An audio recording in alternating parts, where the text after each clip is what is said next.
दो ड्रिंक्स, तकरीबन एक जैसे इंग्रेडिएंट्स, दोनों 1800s में फार्मासिस्ट्स ने बनाए, दोनों में चीनी, पानी और कैरेमल कलरिंग। और फिर भी इन दो बोतलों ने इंसानी तारीख की सबसे लंबी, सबसे महंगी, सबसे ड्रामेटिक बिजनेस राइवलरी शुरू कर दी। अरबों रुपए एडवर्टाइजिंग पर सेलिब्रिटीज को फौज की तरह रिक्रूट किया गया।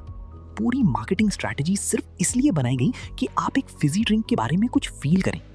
ये है कोला वॉर्स की कहानी, और ये बात कि कैसे दो कंपनीज ने एक सेंचुरी से ज्यादा एक दूसरे को तबाह करने की कोशिश की और इत्तफाकन दोनों को हमेशा के लिए जिंदा कर दिया। कोका कोला पहले पहुंचा 1886 में जॉन पेम्बरटन ने इजाद किया, एक जंग का सिपाही जो अपनी मॉर्फिन की लत छोड़ने की कोशिश कर रहा था। फिर बिजनेसमैन आसा ग्रिग्स कैंडलर ने सिर्फ $2300 में खरीदा। कैंडलर ने वो बात समझी जो पेम्बरटन ने कभी नहीं समझी। ये दवा नहीं थी, ये एक ब्रांड था। उसने पूरे अमेरिका में अग्रेसिवली मार्केटिंग की, free coupons, branded merchandise, clocks, calendars, सब पर कोका कोला का नाम। 1900s तक कोका कोला सिर्फ एक ड्रिंक नहीं रही थी, वो अमेरिकन कल्चर का हिस्सा बन गई थी। फिर आया वो आइकॉनिक कॉन्टूर बॉटल, 1915 में डिजाइन किया गया। पेप्सी के शुरुआती साल कंप्लीट डिजास्टर थे। 1893 में इजाद हुआ, 1923 में बैंकरप्ट, 1931 में दोबारा बैंकरप्ट, दो बार। चार्ल्स गूथ ने 1930s में कंट्रोल लिया तो पेप्सी एक मजाक था, असली चीज की कॉपी। फिर गूथ ने एक मूव किया जिसने सब बदल दिया। ग्रेट डिप्रेशन के दौरान जब कोक 5 सेंट्स में 6 आउंस बॉटल बेच रहा था, पेप्सी ने साइज डबल किया, 12 आउंस, उसी 5 सेंट्स में। ये बेशर्मी थी, ये जीनियस मूव थी, और ये काम कर गई। पेप्सी टेस्ट या प्रेस्टीज पर कोक से मुकाबला नहीं कर रहा था, वो उन लोगों को टारगेट कर रहा था जो कोक की इमेज अफोर्ड नहीं कर सकते थे, वर्किंग क्लास फैमिलीज जो सिर्फ ज्यादा ड्रिंक चाहती थी अपने पैसे के लिए। पेप्सी ने अपनी लाइन ढूंढी और वहां रुका। 1960s तक पेप्सी ने अपना सबसे अहम स्ट्रेटेजिक फैसला किया, उसने कोक की टर्म्स पर कंपीट करना बंद कर दिया। पेप्सी जनरेशन कैंपेन लॉन्च किया, यंग लोगों को टारगेट किया, कोक को पास्ट की ड्रिंक और पेप्सी को फ्यूचर की ड्रिंक बताया। अब प्रोडक्ट की बात नहीं थी, आइडेंटिटी की बात थी।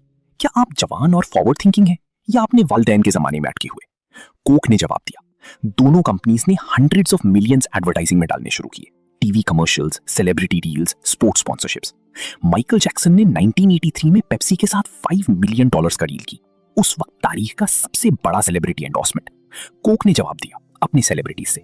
दोनों कंपनी सिर्फ ड्रिंक्स नहीं बेच रही थी, वो पूरी लाइफस्टाइल्स बेच रही थी, और बैटलफील्ड था आपका टेलीविजन स्क्रीन। 1975 में पेप्सी ने कुछ डेयरिंग किया, पूरे अमेरिका के शॉपिंग मॉल्स में ब्लाइंड टेस्ट टेस्ट्स लगाए। कोई लेबल नहीं, कोई ब्रांडिंग नहीं, बस 2 कप्स, एक कोक एक पेप्सी, और रिजल्ट्स फिल्म किए। ज्यादा लोगों ने पेप्सी चूज की बार बार, और पेप्सी ने ये टेलीविजन पर डाल दिया। पेप्सी चैलेंज कैंपेन कोक के लिए डेवास्टेटिंग था, सिर्फ इसलिए नहीं कि लोग पेप्सी चूज कर रहे थे, बल्कि इसलिए कि इसने वो बात सामने ला दी जो कोक कभी नहीं मानना चाहता था। उनकी डोमिनेंस टेस्ट पर नहीं थी, ब्रांड पावर पर थी। लाल लोगो और हिस्ट्री और कल्चरल वेट हटाओ, पेप्सी एक्चुअली जीत जाता था। कोका कोला के अंदर पैनिक था, उनकी अपनी इंटरनल टेस्ट्स ने कंफर्म किया, पेप्सी टेस्ट वॉर जीत रहा था।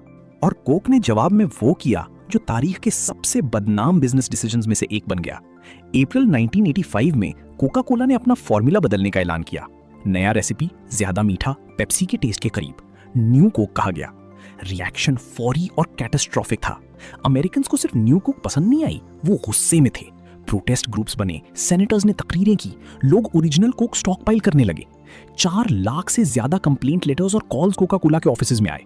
कंपनी के हायर किए गए साइकाइट्रिस्ट ने कहा कि कुछ कॉलर्स ऐसे लग रहे थे जैसे किसी अपने की मौत पर गम कर रहे हो। कोका कोला ने वो गुनाह किया था जो कोई ब्रांड नहीं कर सकता। वो भूल गए थे कि उनका प्रोडक्ट सिर्फ एक ड्रिंक नहीं था, वो एक याद थी, एक बचपन था, एक जज्बात था। सिर्फ 79 दिन बाद original formula Coca Cola classic के नाम से वापस आ गया। न्यू कोक खत्म। लेकिन यहां ट्विस्ट ये था, पेप्सी ने बैटल जीत के वॉर हार दी। सारी नाराजगी ने पूरी दुनिया को याद दिलाया कि कोका कोला से कितना प्यार है। बैकलैश अरबों की फ्री एडवर्टाइजिंग बन गई। कोक पहले से ज्यादा मजबूत वापस आया। 2000s तक दोनों कंपनीज ने एक अहम बात समझी, कोला मार्केट सिमट रहा था, हेल्थ कॉन्शियसनेस बढ़ रही थी, लोग कम सोडा पी रहे थे। तो दोनों कंपनीज ने वही किया जो अच्छे राइवल्स करते हैं, इवॉल्व किया। कोका कोला ने मिनट मेड, डसानी, पावरेट खरीदे और मॉन्स्टर एनर्जी में स्टेक लिया। पेप्सी और आगे गई, फ्रीटोले, ट्रॉपिकाना, गेटोरेड और क्विकर ओट्स खरीद लिए। पेप्सी सिर्फ ड्रिंक्स कंपनी नहीं रही, वो एक फूड एंड बेवरेज एम्पायर बन गई। आज पेप्सी की स्नैक्स डिवीजन अकेली इतना रेवेन्यू जनरेट करती है जितना कई पूरी बेवरेज कंपनीज नहीं करती।